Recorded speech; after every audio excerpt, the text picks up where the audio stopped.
Pengesahan Omnibus Law Undang-Undang Cipta Kerja di DPR Senin 5 Oktober mendapat penolakan dari banyak pihak. Tidak hanya para buruh, investor global pun menyuarakan kritikan terhadap Omnibus Law Cipta Kerja.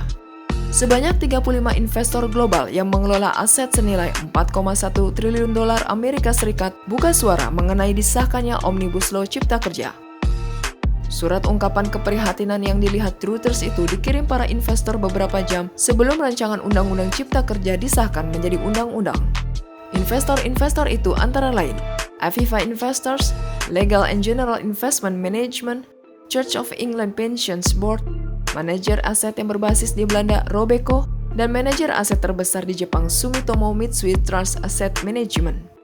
Meskipun kami menyadari perlunya reformasi hukum bisnis di Indonesia, kami memiliki kekhawatiran tentang dampak negatif dari tindakan perlindungan lingkungan tertentu yang dipengaruhi oleh Omnibus Law untuk menciptakan pekerjaan, ujar Senior Engagement Specialist Robeco, Peter van der Werf sebagaimana dilansir dari Reuters. Di sisi lain, ada 15 kelompok aktivis berkoalisi, termasuk Serikat Buruh, mengutuk pengesahan Omnibus Law Cipta Kerja tersebut dan menyerukan pemogokan kerja.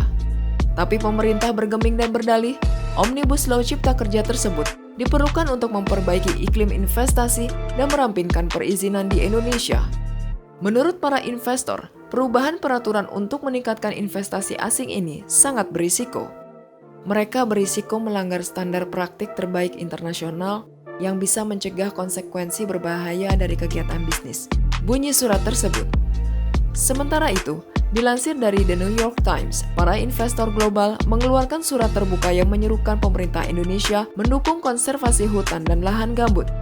Mereka juga mendesak pemerintah Indonesia mengambil pendekatan jangka panjang untuk pemulihan pandemi virus corona. Di sisi lain, Bloomberg melaporkan para investor meminta video call dengan pemerintah Indonesia untuk membahas Undang-Undang Cipta Kerja. Pembangunan ekonomi dan perlindungan lingkungan tidak harus saling eksklusif, tulis para investor dalam surat terbuka itu.